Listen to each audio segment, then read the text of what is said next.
Flávio Bolsonaro. O senador esteve nos Estados Unidos, ele é pré-candidato à presidência da República, indicado por Jair Bolsonaro, e ele cumpriu uma série de compromissos, como eu disse, em solo norte-americano, a convite de um dos mais influentes think tanks conservadores do cenário internacional. Na sexta-feira, o senador ele chegou a discursar num evento que é uma das maiores, da PragerU, uma das maiores plataformas conservadoras do mundo, com bilhões de visualizações acumuladas em seus conteúdos digitais, só para vocês verem a relevância, né, e de o quão longe foi esse discurso.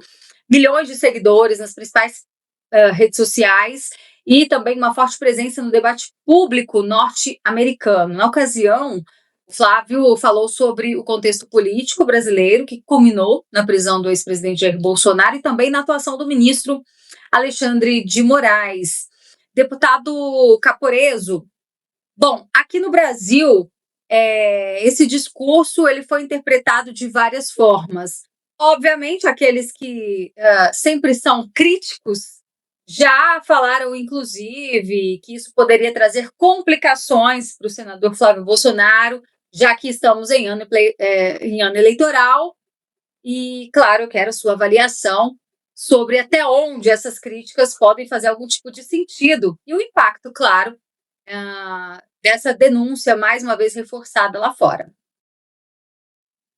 Berenice, a participação de Flávio Bolsonaro nesse think tank da PragerU, que é do Dennis Prager, né, a universidade do Dennis Prager, é uma das mais conceituadas dos Estados Unidos. E perceba, a pedra angular de qualquer democracia no mundo é a liberdade de expressão.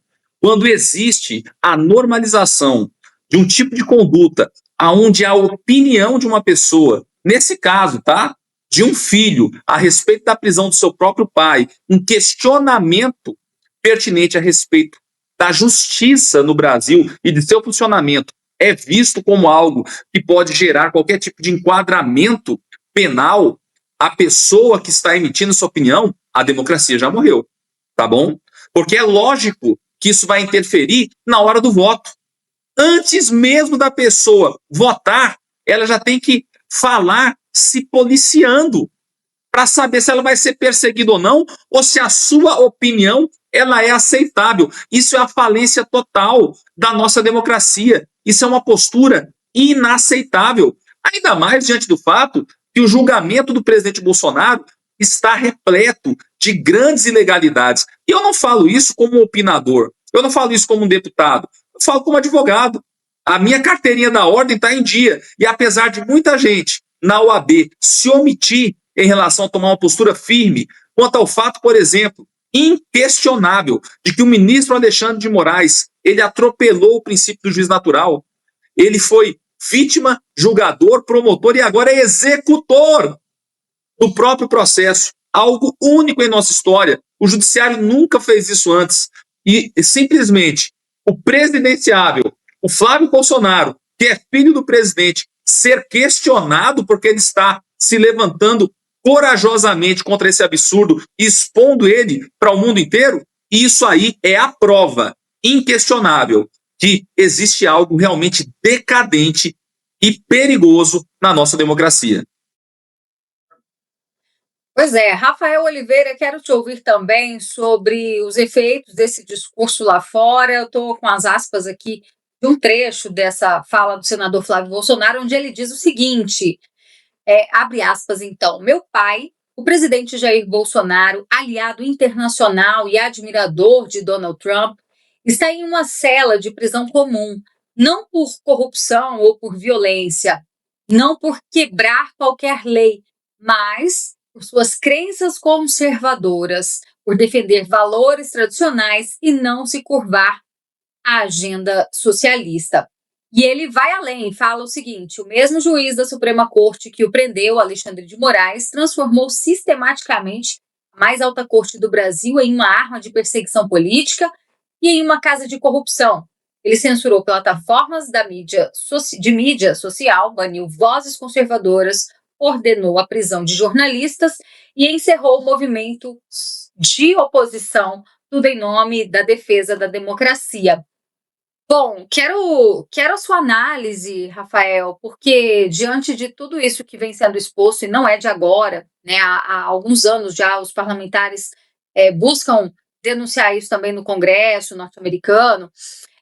Como você acredita que os americanos, eles têm noção do que realmente está acontecendo aqui no Brasil?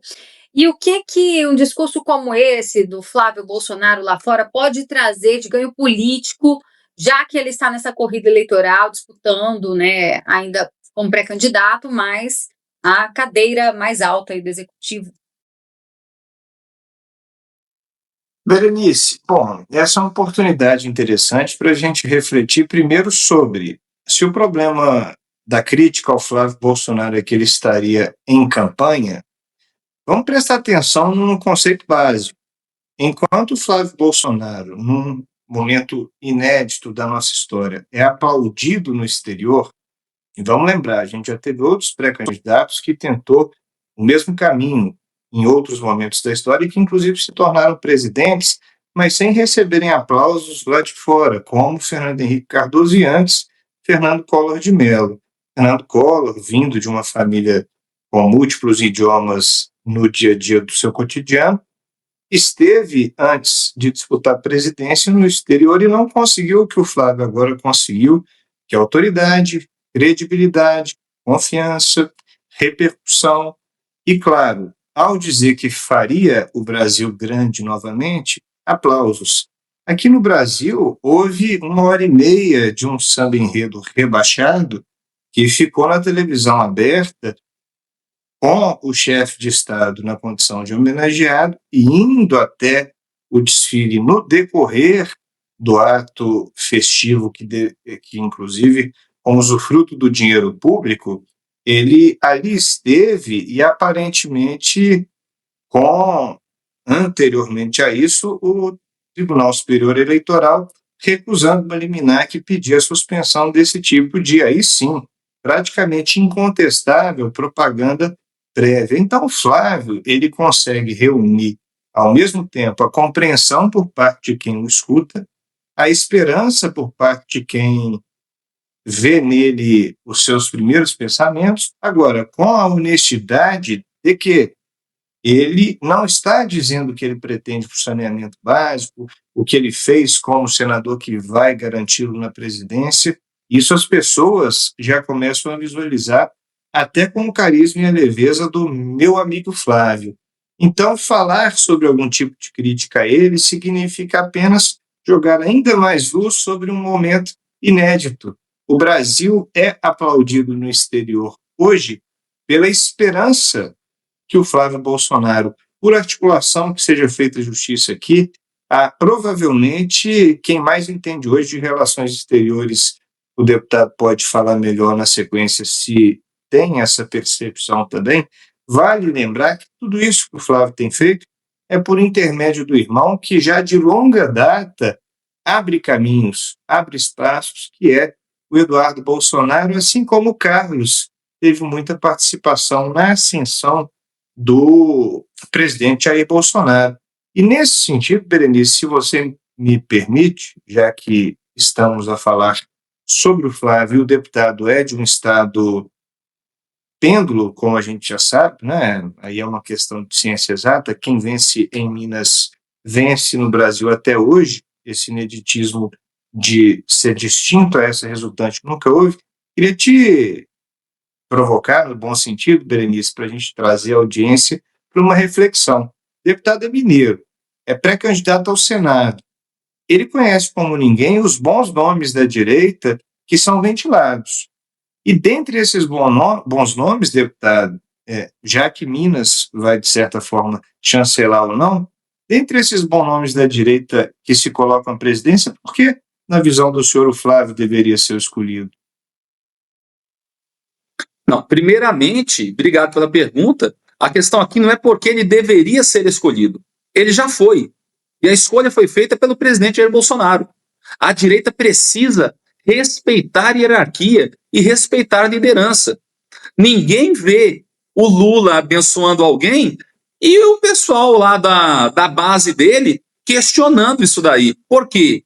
Porque democracia em critério de escolha é feito pela população. Política partidária, ela é feita por confiança. E não existe ninguém que tenha mais confiança do presidente Bolsonaro do que o seu filho Flávio. Isso é por motivos óbvios. Vejam aqui, nós tivemos um caso recente lá na Avenida Paulista, quando o presidente Bolsonaro ainda estava livre, que um dos presidenciáveis, o governador Romeu Zema, teve a oportunidade de receber a palavra para poder se levantar contra os abusos que estavam sendo praticados pelo Supremo Tribunal Federal e se recusou. Ele não quis o microfone. Então, é essa pessoa que vai ter mais postura do que o Flávio, que nunca se omitiu em relação a esse tema sensível, que é o mais delicado hoje do Brasil, que são os abusos praticados pelo Poder Judiciário.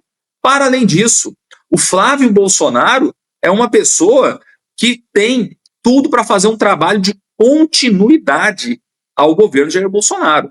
Nós tivemos diversos presidentes. Quase todos foram eleitos falando que iriam baixar impostos, mas o único que abaixou imposto foi Jair Bolsonaro. Todos eles foram eleitos falando que iriam ajudar o comércio, mas o único que aprovou o marco da liberdade econômica no Brasil foi o presidente Bolsonaro.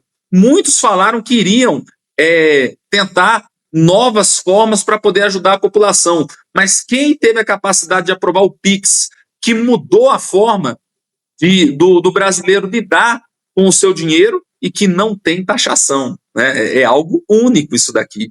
É o povo conseguindo manter o dinheiro das suas finanças dentro da sua conta, coisa que evidentemente já tem incomodado bastante o PT, tanto que eles estão mudando aí a forma de arrecadar impostos para quem recebe, para quem movimenta até R$5.000. Então isso aí você já vê que é um grande absurdo. Por todos esses motivos que eu falei, é evidente que o Flávio já é o nome escolhido, mas existe um motivo ainda maior. Além do presidente Bolsonaro já ter o escolhido, o povo já abraçou a ideia. O crescimento dele, estatisticamente, nas pesquisas, é uma coisa meteórica. É um foguete. E não é do Elon Musk, aqui não tem ré, tá? É um foguete que vai para cima. Eu estou confiante que nós teremos um bom resultado nas eleições desse ano.